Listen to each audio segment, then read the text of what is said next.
Assalamualaikum warahmatullahi wabarakatuh. Halo semuanya, perkenalkan nama saya Intan Permatasari dengan NIM 103240148, kelas reguler sore BI M34 dengan program studi S1 Manajemen, Fakultas Sosial dan Ekonomi, Universitas Linggabuana PGRI Kota Sukabumi. Pada kesempatan kali ini saya akan memaparkan materi tentang rekrutmen, salah satu komponen utama dalam manajemen sumber daya manusia. Mari kita bahas secara runtun dan jelas. Yang pertama di sini ada pengertian rekrutmen, yaitu proses mencari, menarik dan mendapatkan calon karyawan yang memiliki kualifikasi sesuai dengan kebutuhan perusahaan. Proses ini tidak hanya sekedar mengumpulkan pelamar, tetapi juga memastikan bahwa kandidat-kandidat yang dipilih benar-benar kompeten dan sesuai dengan budaya organisasi. Rekrutmen merupakan langkah awal yang sangat menentukan kualitas sumber daya manusia dalam suatu perusahaan. Yang kedua ada tujuan rekrutmen. Di sini ada 5 tujuan rekrutmen. Yang pertama yaitu mendapatkan kandidat terbaik dan paling sesuai. Yang kedua, memenuhi kebutuhan tenaga kerja agar operasional berjalan lancar. Yang ketiga yaitu menyediakan talent pool sebagai cadangan kandidat. Yang keempat, mengurangi tingkat turnover dengan memilih kandidat yang tepat. Yang kelima yaitu meningkatkan kualitas SDM perusahaan secara keseluruhan. Dengan rekrutmen yang efektif, perusahaan dapat meningkatkan produktivitas dan daya masing-masing. Yang ketiga yaitu ada prinsip-prinsip rekrutmen. Yang pertama yaitu transparansi sehingga proses jelas dan terbuka bagi pelamar. Yang kedua yaitu objektif, supaya penilaian berdasarkan kompetensi bukan subjektivitas. Yang ketiga yaitu ada keadilan, yaitu memberi peluang yang sama kepada semua pelamar. Yang keempat yaitu ada efisiensi, supaya proses tidak memakan waktu dan biaya berlebihan.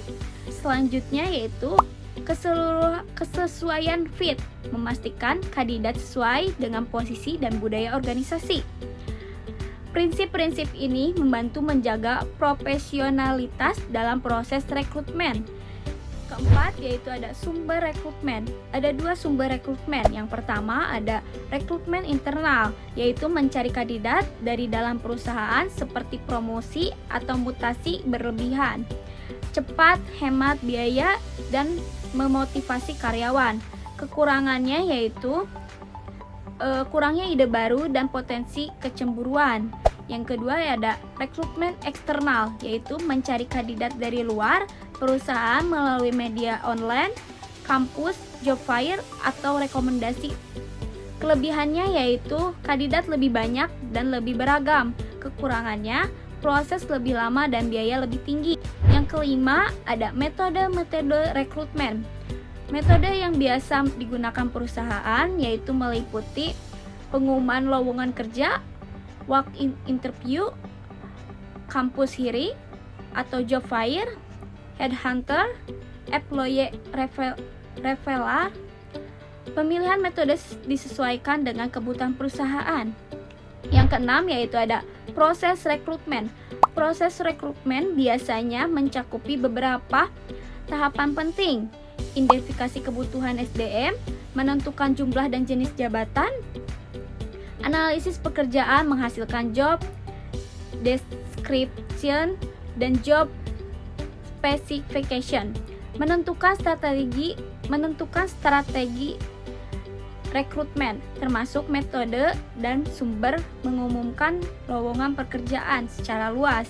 Screening awal berupa seleksi, administrasi, dan CV screening. Seleksi lanjutan seperti tes kemampuan, psikotes, FGD, wawancara HR, dan user offering atau penawaran kerja kepada kandidat yang lolos. Onboarding yaitu orientasi dan pengenalan perusahaan bagi karyawan baru. Setiap tahap harus dilakukan secara sistematis agar hasil rekrutmen optimal. Yang ketujuh ada faktor-faktor yang mempengaruhi rekrutmen. Keberhasilan rekrutmen dipengaruhi oleh reputasi perusahaan, ketersediaan tenaga kerja di pasar, kompetensi dan benefit, perkembangan teknologi dan sistem, kebijakan pemerintah, kondisi ekonomi. Faktor-faktor tersebut semakin efektif proses rekrutmennya yang dilakukan. Yang kedelapan yaitu tantangan rekrutmen modern. Di era sekarang proses rekrutmen memiliki tantangan, yaitu ada persaingan untuk mendapatkan talent terbaik, perubahan skill akibat perkembangan teknologi, kandidat di ghosting di tengah seleksi, atau tuntunan fleksibilitas kerja dan keseimbangan hidup. Yang kelima yaitu ada penggunaan AI dan ATS dalam proses penyiaran. Dengan itu, perusahaan harus mampu beradaptasi dengan perkembangan ini. Jadi, kesimpulannya yaitu bahwa rekrutmen merupakan proses penting dalam mendapatkan sumber daya manusia yang berkualitas. Proses ini tidak hanya mencari pelamar, tetapi memastikan kecocokan antara kandidat dan kebutuhan perusahaan. Rekrutmen harus dilakukan secara objektif, transparan, dan terstruktur, mulai dari identifikasi kebutuhan hingga tahap onboarding. Selain itu, perusahaan harus memahami faktor tentang yang mempengaruhi proses rekrutmen agar mampu mendapatkan karyawan yang tepat. Secara keseluruhan, keberhasilan rekrutmen sangat menentukan kualitas SDM dan kesuksesan perusahaan. Demikian pemaparan yang dapat saya sampaikan mengenai materi rekrutmen.